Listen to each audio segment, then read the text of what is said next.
Dortine, installez-vous en face de moi. Les invités se croisent. Merci d'être là. Vous êtes l'auteur d'un roman, La promesse d'Almash. Ce roman qui nous raconte l'histoire d'un trio. En fait, au départ, c'est un couple, Didi et Pierre, qui décident de quitter Bruxelles et d'aller s'installer dans les Ardennes. Et puis, il y a aussi le neveu qui intervient dans cette histoire. Pourquoi d'abord cette envie de quitter la ville et de s'installer dans les Ardennes?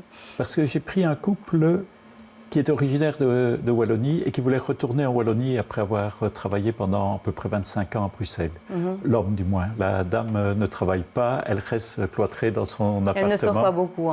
C'est une sédentaire qu'on ne parvient pas à faire sortir, mais qui a une richesse extraordinaire parce que jour et nuit, elle se tient au courant, elle lit, elle suit des émissions la nuit et elle sait tout ce qui se passe à Paris, elle est très cultivée.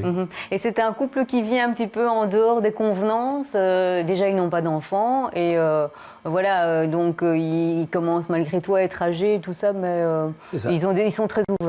Ils ont déjà vécu hors des convenances pendant leur vie active, je dirais, et alors ils sortirent en Ardennes, et évidemment, ils étonnent. Ils sont dans un milieu qui se demande un peu qui vient d'arriver là. Et ils sont très proches de ce neveu qui est un petit peu le fils finalement qu'ils n'ont pas eu.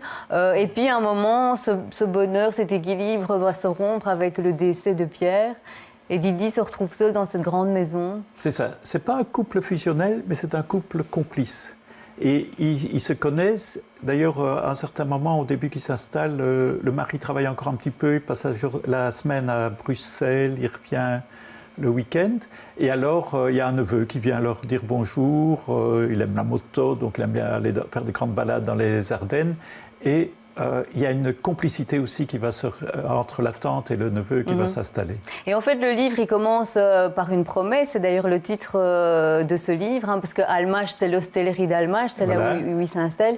Et cette promesse, il devient le légataire unique, en fait. Elle dit, Didi, lorsque je mourrai, eh bien, la maison te reviendra. Fais-moi la promesse de ne jamais la vendre. Exactement. Et finalement, ça l'engage à beaucoup. C'est une sorte de chantage affectif qu'elle va lui faire. Il y a ça. Il y a tout un réseau, on peut pas parler de chantage, mais bon, le neveu se laisse un petit peu faire et entre dans ce jeu également. Et ils vont avoir une complicité parce qu'ils passent les nuits à discuter, ils boivent du champagne et ils discutent et ils refont le monde. Et alors, il y a cette promesse qui est faite. Et si vous avez observé, donc je pars de la promesse, puis je fais un flashback pendant 6-7 chapitres, et puis on croit, puisque l'oncle est décédé, on revient au point de départ, mais non, il y a une suite. Et alors, ça, je laisse le lecteur découvrir la fin. Oui, parce que donc, finalement, Didi va souffrir de plus en plus de cette solitude et de plus en plus se reposer sur ce neveu qui, malgré tout, a sa vie aussi. C'est ça. Et donc, il hésite, il est pris entre deux feux, il n'aime pas... Il a une grande difficulté à dire non. Donc, il vient chez sa tante, mais d'un autre côté. Et là, je me suis servi un petit peu de ce personnage pour faire voyager. Puisque Almash est un hameau de 5-6 maisons, j'ai voulu aussi qu'on voyage. Et le neveu, il voyage. Et la tante et l'oncle ont voyagé dans le temps. Ils ont fait... Et parfois, le neveu retourne sur des lieux comme en Grèce.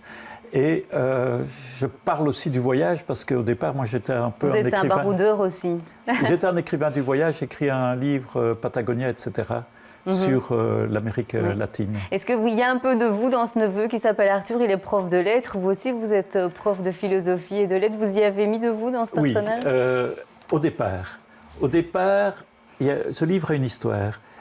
J'ai fait une nouvelle pour une revue et un ami qui vient de décéder, qui est l'écrivain Alain Bertrand, était au courant de cela et je lui avais dit que j'étais triste parce que j'avais 17 000 signes, ce qui fait 12 pages à peu près, et j'avais dû réduire pour la revue. Et je lui ai dit un jour, j'aurais pu encore mettre ceci, ceci, ceci. Et il m'a dit, mais fais un roman. Alors, au point de départ, il y avait une histoire vraie, et puis il a fallu étendre, gonfler. J'ai inventé, il y a quelques personnages qui existent, mais que j'ai remis dans une même intrigue, alors qu'ils ne se connaissent peut-être pas. Et puis, j'ai inventé 2 personnages bien précis. Donc, vous êtes passionné de littérature, mais l'écriture, pour vous, c'est avant tout un loisir? C'est quelque chose que vous faites dans votre temps libre de professeur? Oui et non. Je l'ai fait dans mon temps libre de professeur pendant des années. Mais disons qu'en 2001, j'ai pris le le choix de m'y vous y investir. consacrer, ouais. Donc, j'ai pris un temps partiel, je n'ai plus travaillé à temps plein. Et depuis 1 an maintenant, je suis retraité de l'enseignement. Donc, qui vous laisse le temps d'écrire encore plus. C'est ça. Merci Alain Dantine d'avoir été notre invité ce soir. Je rappelle le titre de votre roman, La promesse d'Almash. Voilà, et puis on va terminer cette émission en musique avec la chanteuse camerounaise